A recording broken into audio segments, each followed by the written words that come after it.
Hi, what I'd like to be able to do for you here is compare the Withings Pulse O2 with a Fitbit Charge AR. And you can see I've got them both on now. The Withings is over here, and perhaps a review of them both as I'm doing that.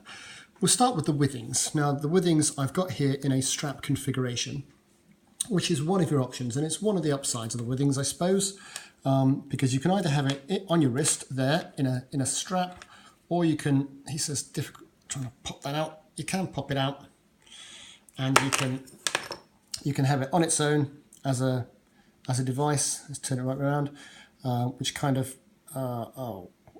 says certain things as you're going through. I've not used this recently for about a week now, but that's the display. Some people moan that the display is a little bit blurry. No. Or you can have it in this belt clip, which will clip to your waist, or you can just pop this in your pocket. The important thing about this is do not get it wet. Okay, you get that bit wet, it doesn't work, which you might argue for a sporting device is not a very good idea. Okay, it's certainly not waterproof, and in fact it doesn't like being wet. It takes a standard USB cable to charge, and it syncs with your phone via Bluetooth. There's no dongle with it. Now let's compare that to the Fitbit Charge HR, which basically you have it on a strap, or you don't, because that's all you get. The strap is, well, they come in two different sizes, a small or a large. I think most adults really will need the large because you've got a very slight wrist. Again, you press the button on the side to get different views of different things. Big instant difference between the two of them. This has got a constant heart rate checker. In order to check your heart rate on this, you have to go through to the heart rate checky bit, and then you have to tell it you want to check your heart rate, and hopefully it'll listen to you. And then there's a thing that you can hold it, put your finger on it, you wait for a while, and it'll check your heart rate, and then it'll send it through to the Withings app, as well as displaying it on screen. Not sure if it'll do it while we're sat here waiting. Don't want to take too much of your time up. The advantage as well is it does give you blood oxygen levels, which the Fitbit Charge HR doesn't. It just takes your pulse rate. I feel something's coming. I feel something's going. Oh, there we go. There we go. How's that? That's actually quite high. Anyway, moving swiftly on. So that's, again, a configuration thing. This, of course, isn't waterproof neither. They say it's kind of shower-proof, but you can definitely wear this and get very, very sweaty with exercise, as I do most days, in fact, running. And it's quite easy to wipe and to clean down. So that's different. The other thing about the Fitbit, of course, is that you get a non-standard charge cable, which just fits the Fitbit, which doesn't really matter. You just keep it and you charge it when you need to. It plugs into USB, of course, but it's the end of it that plugs into the Fitbit isn't really as standard as the other one. But there is that whole heart rate thing, which is much, much simpler. Apart from that, to be honest with you, they both do much of the same stuff.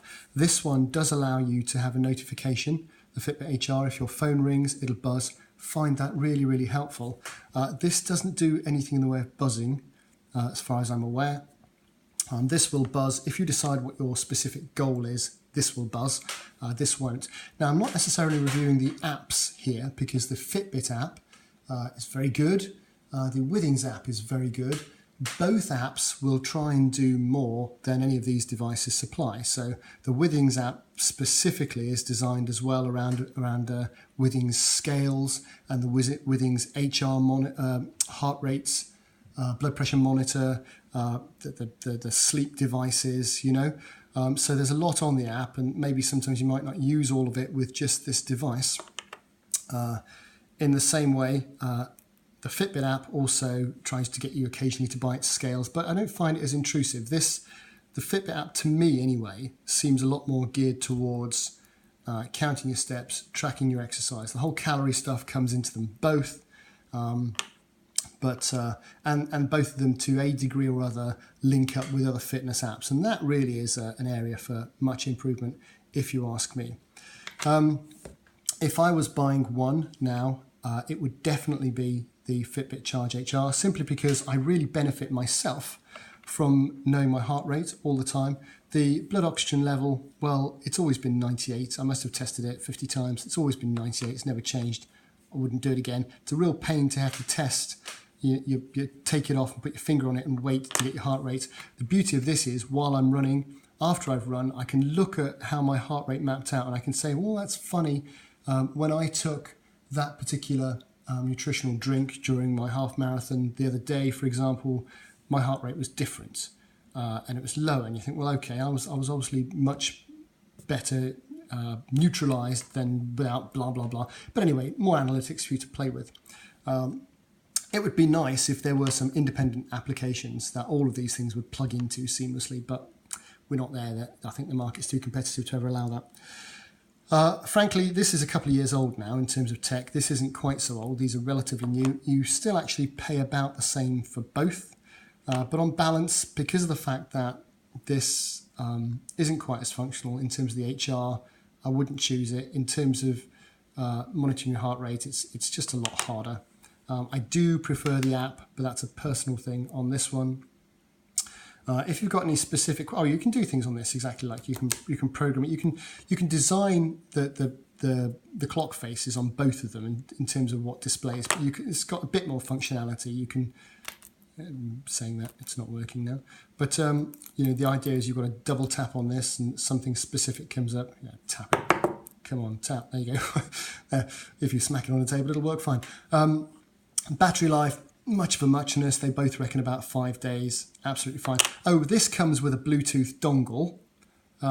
This, as far as I know, doesn't come with a Bluetooth dongle. I don't know who needs a Bluetooth dongle, to be honest with you, because sort of person buying it who doesn't want to synchronize with their phone, and also whose laptop doesn't have Bluetooth, will probably use the cable to synchronize. But hey ho, there you go, they sell a Bluetooth dongle. These, I think, come in 2 different colors. You've got the black or the blue. These come in, obviously, a range of different colors. Price is about the same. What can I say? Given the choice, I would definitely go for the Fitbit Charge HR. This has its uses, and I think it was very good when it first came out, but it just feels a little bit like old tech. I wouldn't actually, if I was buying one now, I would probably wait a few months. And this, where are we? We're in July 2016 when I'm doing this video. And I reckon they've just released an Ultra, which is a thinner band, bit glitzier, a bit more kind of modern looking, but hasn't got HR. And I reckon they're just about to release something exactly the same, but with HR monitoring.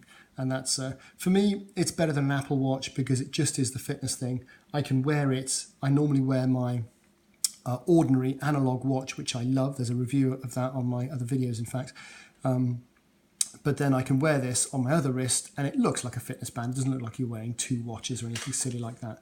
The whole kind of battery life thing is great. It's not like an Apple Watch you have to charge every day. This will last for a number of days. I normally, frankly, pop it on charge when I'm in the shower. So 10 minutes a day, whatever, kind of takes care of the charge. I never run out of battery. There we are. Like I say, any questions, please ask. Any comments, please make them below. And I'll do my very best to help and or reply.